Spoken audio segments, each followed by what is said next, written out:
Three.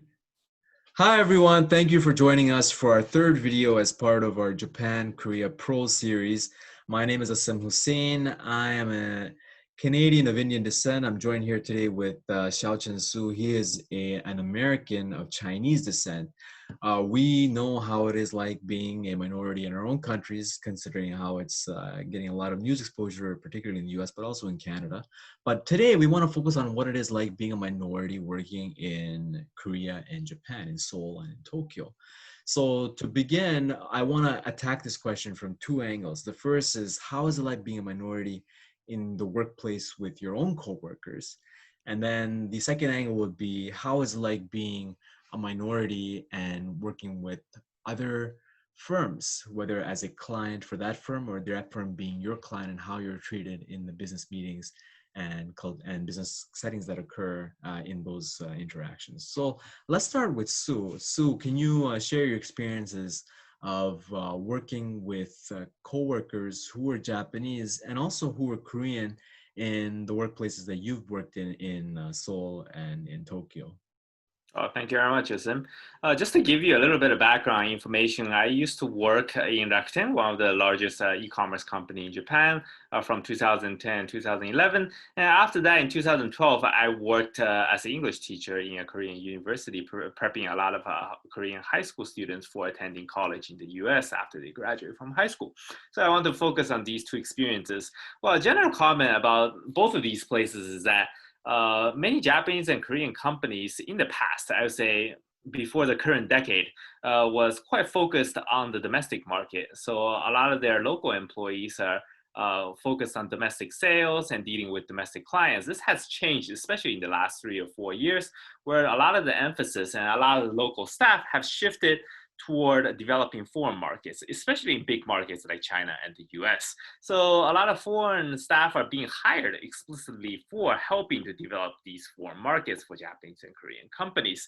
And I was, of course, one of them when I was working in Rakuten. In Rakuten, because I was one of the first Chinese Americans and foreigners in general to join the business side of the business, I was more or less treated as an expert, despite the fact that I was quite young at the time.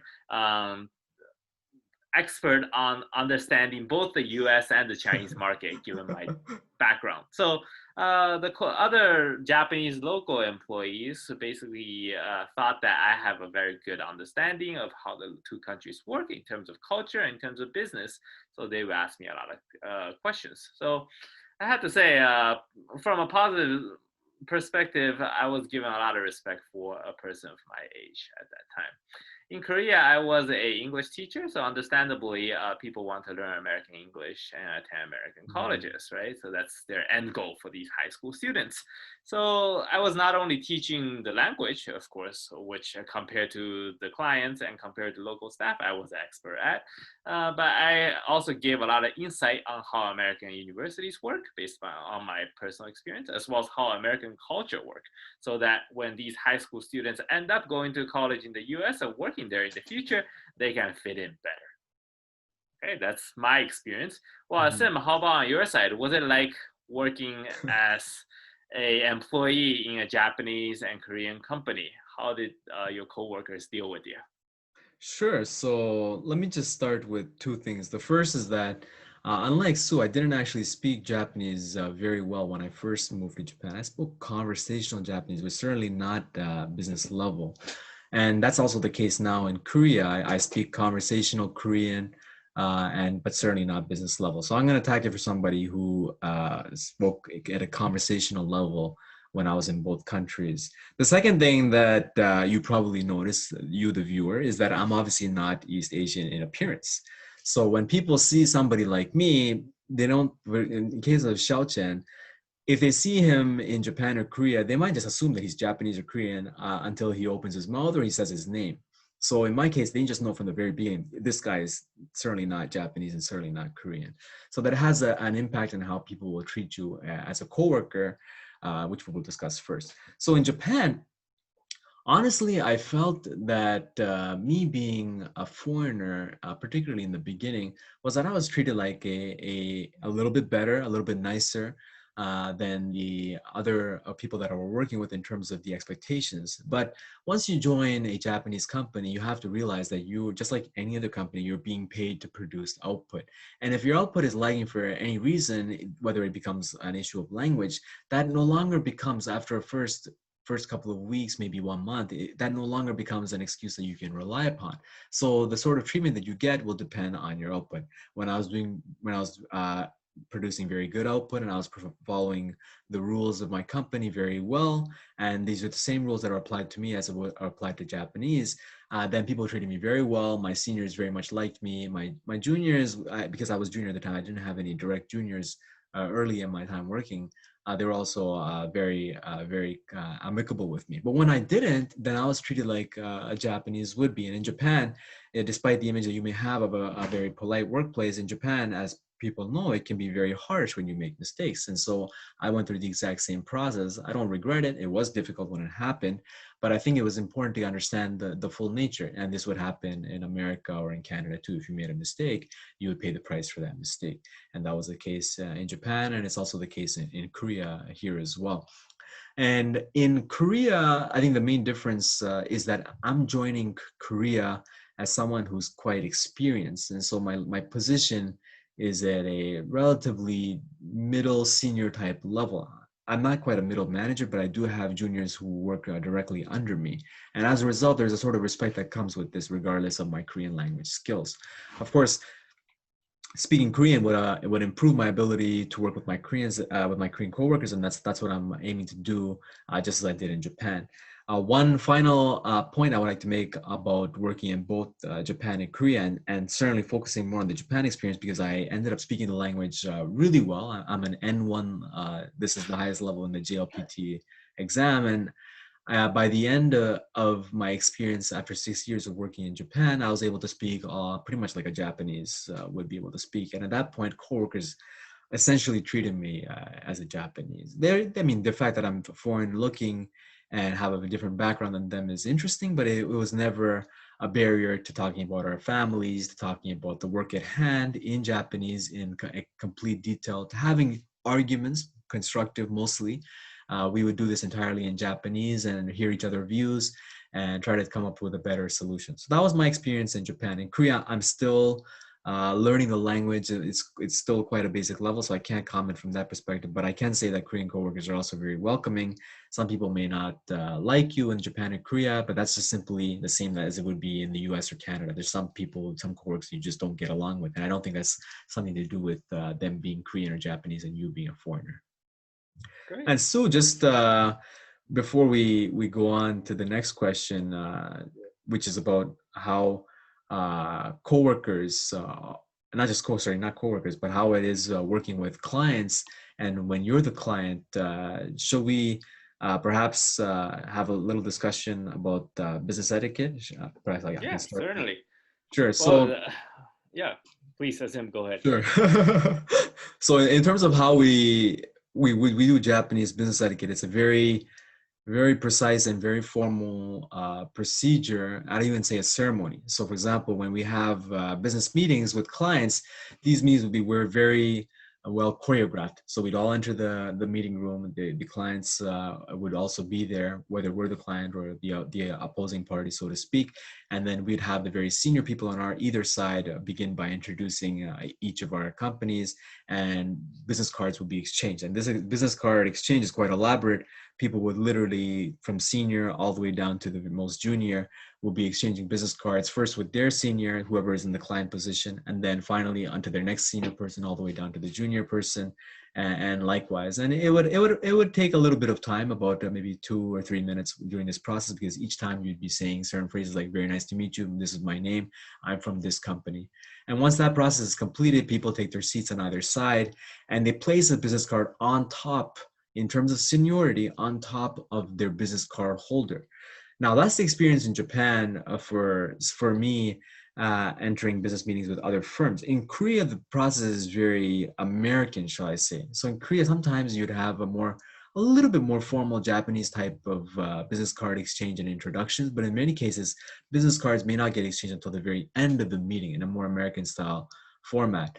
When the business cards are exchanged at the very beginning, some people do the Japanese style of placing it on top of the most senior person's business card on top of their business card holder, but there's no set etiquette, at least in my experience so far. Some people would simply just put the business card in their business card case and put that case away. Some people would put it in their wallet. There's no certain set procedure for how it should be done. In Japan, that's never the case, and it's quite formal in how that happens. And now that we explained just the general aspects of a business meeting, Sue, can you please explain how you were actually treated in these meetings as a Chinese American in Japan and in Korea, if you have such experiences? Yeah. Well, thank you, Asim, for explaining all the details of the business etiquette in the two countries. Of course, I, as someone worked in Japan and Korea, also seen the same thing, especially on the Japan side. My experience is very similar to Asim in terms of actually seeing all of these etiquette. But of course, when we deal with Japanese clients, especially in my current job where I am working for a foreign company as a foreign professional, of course, in its Japanese subsidiary, our Japanese clients know that we're from a foreign background, a non-Japanese background. It is a foreign company staffed by foreign professionals who happen to speak a little bit of Japanese. So of course, they still go through the same business etiquette with us. When we go meet them, we still hand out the business cards the way that Sim described, but they're not very fussed about us following exactly all of that as a Japanese company does. Of course, we try to do the best we can by following the exact steps. But if we don't, we happen to make some mistakes or we don't follow some of them, that would not significantly harm our relationship. At the end, the output that we produce for the client matters a lot more than whether we are able to keep up with all the Japanese business etiquette or not. Right? So, and to be honest, we as a foreign company and I as a foreign worker are quite grateful for this. They're not caring too much about the details. As it is, as Sim sort of implied, it is quite difficult to follow all of them precisely. And, if all of these not following the rules precisely harms our business relationship, it could make work for foreign companies in the country quite difficult. Yeah, so that was my experience with working outside the company. What about yours, Sim? How did your clients, or when you're the client to a local companies, how did they deal with you? So it's in Japan I experienced both being the client for the majority of my career there, but also I was working the asset management side, which is typically the client side. But I also experienced being the sales part of both asset management and a hedge fund, and working with Japanese clients who would be possibly investing in our company's funds.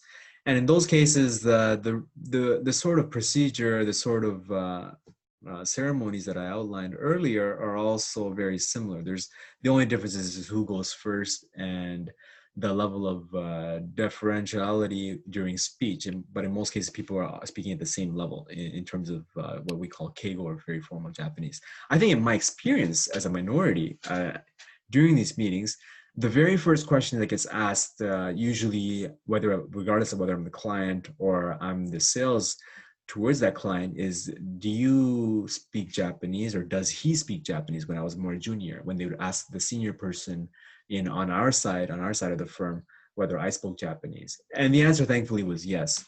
And when they said that I spoke Japanese, and I did speak Japanese, particularly by the end of my career in Japan, at around the 5th or 6th year, when I was speaking Japanese very well, at that point the question rarely was even asked, because I'm speaking in Japanese to them from the very beginning, and so they're very happy with the level of Japanese that I'm speaking. The formality of it hits all the right notes in terms of not making mistakes during the grammar of speech, which is quite complicated when you get to formal Japanese. Then they just treat you like a Japanese, and I think that's the beauty of how it is like being a minority in Japan. Korea, I'm not quite at that level of formality, but I think the key point about Korea is that, and I'm in Japan, the difference is that when you are speaking broken Japanese at a high honorific level, a lot of people just prefer you speak English. It makes it easier, and they feel like you're not desecrating their language. It's not quite that religious, but it's just that if you're making so many mistakes speaking Keigo, it's just better to speak English instead of informal Japanese, because informal Japanese would kind of ruin the mood of the meeting. So they just prefer to speak business English. That, that's natural to you, and they'll try their best to keep up with you when you speak business English with them. In Korea, it's quite different, I would say. In Korea, what I mean by that is that if you cannot speak any Korean, which was the case for me last year when I first came to the country with no background in the Korean language except for 2 weeks of cram school, at that point, they just expect you to speak English because you simply can't do a business meeting in Korean. But 1.5, almost 1.5 years later, with me speaking now conversational Korean and some business Korean phrases, now when I do a meeting, they actually prefer me to speak in Korean, which I thought is quite interesting. Despite my Korean being significantly worse than my English, if it's possible for me to make the same phrases in Korean, maybe even if the grammar is wrong or the verb ending is wrong or the sound is off, they prefer me to do that in Korean than to do it in English, which I think is quite interesting. In Korea, it's not about, okay, how honorific you are. If you can hit all the right honorifics, that's great, and they really appreciate that. I'm sure I haven't hit that level to say, but they prefer just the entire business meeting conducted in Korean. So that's a big difference between Japan and Korea. Japan is more about the substance obviously matters, but the ceremony surrounding that substance also matters. So form and substance, with particular emphasis on form. In Korea, the emphasis is almost entirely on substance. Form, the only point where form matters is that if your Korean is so broken that you cannot express your ideas well enough that the ideas can get across, then they just ask you to switch to English to make the communication work. So that was my experience in Korea, which I think is quite interesting as a minority. In both Korea and Japan, just the first question, the last, just to reiterate, is, does he speak Japanese? Does he speak Korean? And then we go from there. And if you speak Japanese really well, they just treat you very much like a Japanese. If you speak Korean really well, I hope that they treat me like a Korean in the meetings later. So that's quite a detailed answer that I provided. I think, Sue, if you'd like to summarize our experiences and the video. Yeah. Well, I mean, in conclusion, I can speak a little bit for Sim and certainly for myself as well, is that if you're working in either Japan or Korea as a completely foreign person, you won't get any overt racist remarks or comments about your background. But at the same time, it is difficult to expect locals to treat you as completely one of their own, even if you speak the language correctly. Of course, as Sam mentioned, if you speak the language better, they will treat you more like a local, but never really 100%.